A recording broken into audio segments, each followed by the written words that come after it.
대기업에서 27년간 근무하다가 임원까지 오른 뒤 퇴직한 강찬영 씨. 수십 차례 재취업에 도전해 봤지만 현실은 녹록치 않았습니다. 기대 수준을 되게 높게 잡았던 것 같아요.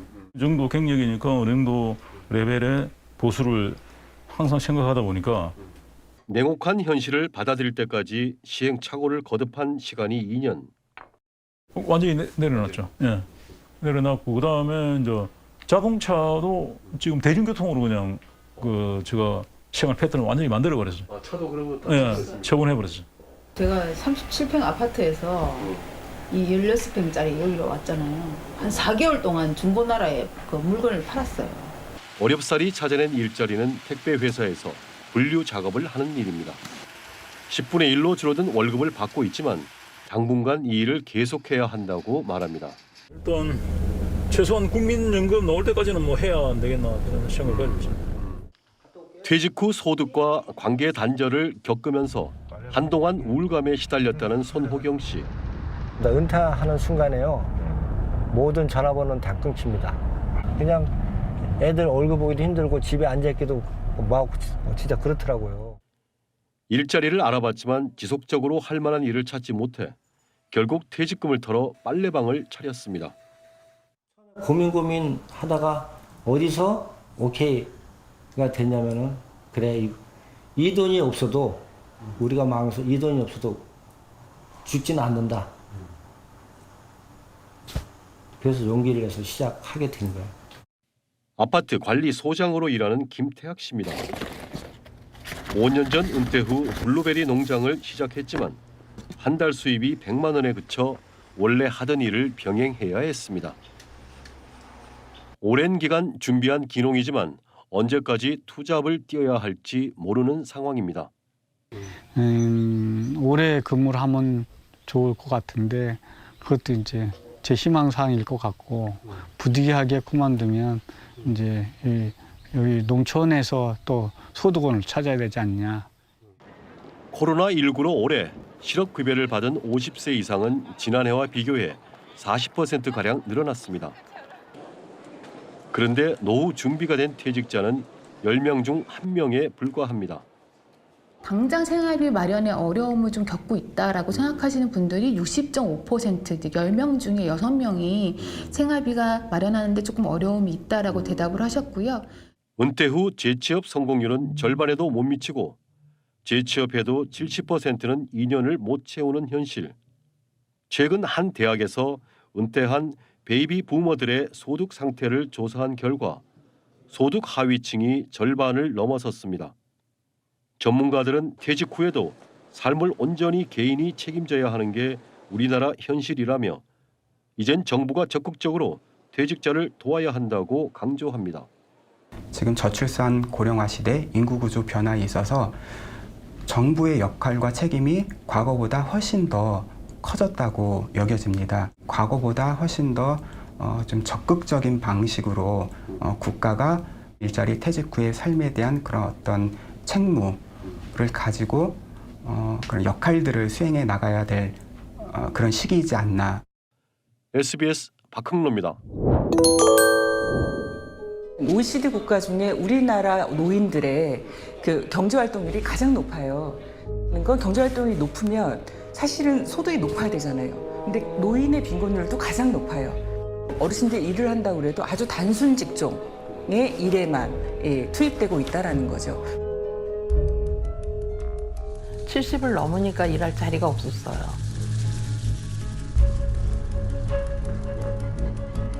우리나라에서의 노인의 고용률이 높은 거는 일하지 않고서는 먹고 살기 어려운 노인이 굉장히 많기 때문에 발생하는 현상이거든요. 사회 시스템들이 발전하지 못했기 때문에 나타나는 비극이라고 볼 수 있는 거죠.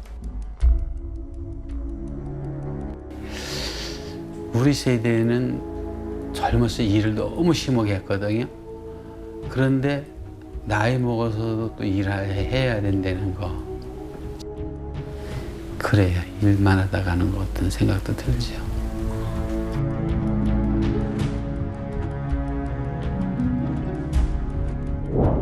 고령화로 노년 청년층 인구가 갈수록 늘고 있는데 은퇴 뒤에도 고단한 삶을 이어가야 하는 이들이 많습니다. 특히 우리나라 60대, 70대 상당수는 은퇴 이후에도 일을 놓지 못하는 걸로 나타났습니다. 김정우 기자입니다. 72살 김호연 씨는 지하철로 물건을 배달하는 이른바 뚜벅이 택배 일을 2년째 하고 있습니다. 하루 왕복 3시간을 오간 뒤 손에 쥐는 돈은 월 60만 원 안팎에 불과하지만 부족한 생활비를 보충하려면 일을 그만둘 수 없습니다. 절박하기 때문에 이거 안 하면 안 된다. 그런 각오로 하거든요, 지금. 그러니까는 지금 사실 힘들죠. 김 씨처럼 우리나라 60대의 절반 이상, 70대 10명 중 3명은 은퇴 후에도 일하는 걸로 나타났습니다. 은퇴 후 소득이 크게 주는 데 반해 국민연금, 노령연금 같은 공적연금만으론 생활비를 충당하기 어렵기 때문입니다. 전부 그냥 뭐 경비를 한다든지 아르바이트 이런 걸로 지금 생활하는데 우리 스스로 해결 못하면요 도와줄 사람 없어요. 고령층 편입을 앞둔 50대와 40대도 자산의 90% 이상이 부동산에 매여 노후 대비가 부족한 걸로 나타났습니다.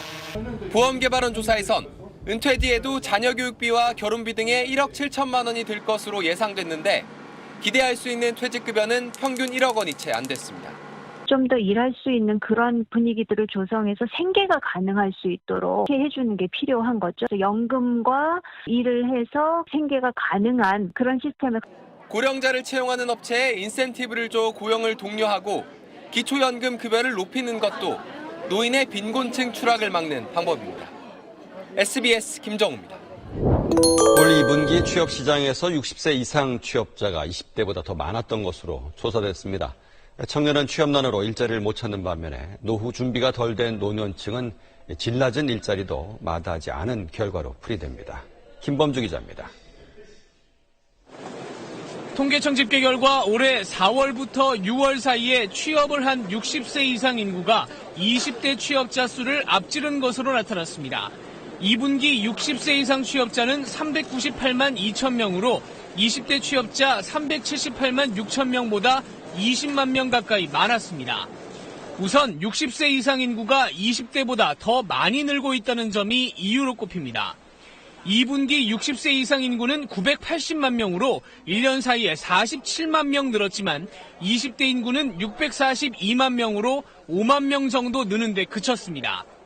그러나 그 못지않게 청년층은 취업이 부진한 반면 은퇴 이후 노후 준비를 제대로 못한 60세 이상은 질 낮은 일자리라도 적극적으로 받아들이는 것도 중요한 이유로 분석됩니다.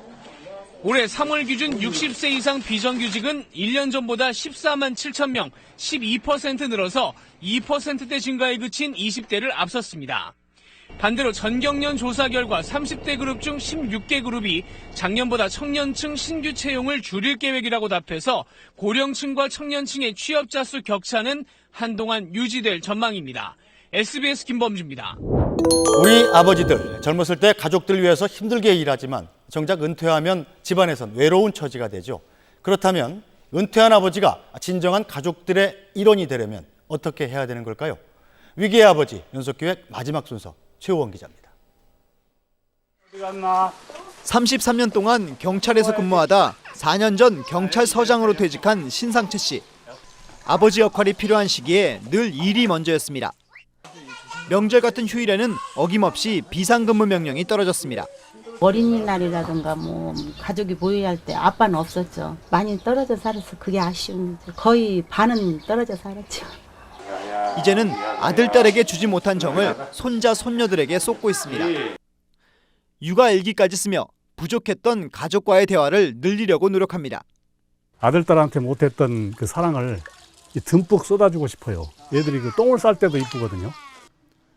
하지만 은퇴한 베이비부머 세대의 아버지 대부분은 가족과 소통하는 게 어색합니다. 가족과의 시간은 많아졌지만 수십 년간 투명인간처럼 살았기 때문에 무슨 얘기를 어디서부터 해야 할지 모릅니다. 막연하게 난 좋은 아빠가 돼야 돼, 좋은 아버지가 돼야 돼. 어떻게 해야 되는지 아무도 모르는 거죠. 40대 이상 아버지들에게 은퇴하면 떠오르는 단어를 물었더니 절반 이상이 외로움이라고 답했습니다. 외국의 아버지보다 훨씬 높습니다. 개인의 꿈도 잃고 가족도 뿔뿔이 해체되는 걸 보면서 아버지들은 스스로를 어떻게 느낄까? 20이 넘은 자식들조차 핏줄임으로 늙어가는 아비에게 빨대를 꽂아도 당연하다고 여기는 것이 흔한 일이 되었다. 또 절대 빈곤의 세대이기 때문에 강력하게 가족을 위해서 야수적으로 일할 수밖에 없었던 사회적 명령만을 수행해야 했던 그런 세대라고 할 수 있죠. 환갑을 훌쩍 넘긴 노 작가는 아버지들이 젊은 날의 꿈을 찾을 수 있도록 도와주는 것이 가족의 몫이라고 주저없이 말합니다. 늙어가는 이 아버지들을 돌이켜보면 그들이 잃어버린 건 뭐였을까? 나머지 인생에서 첫사랑, 첫 꿈, 첫 마음을 되살리도록 가족이 도와야 돼요. SBS 최우원입니다.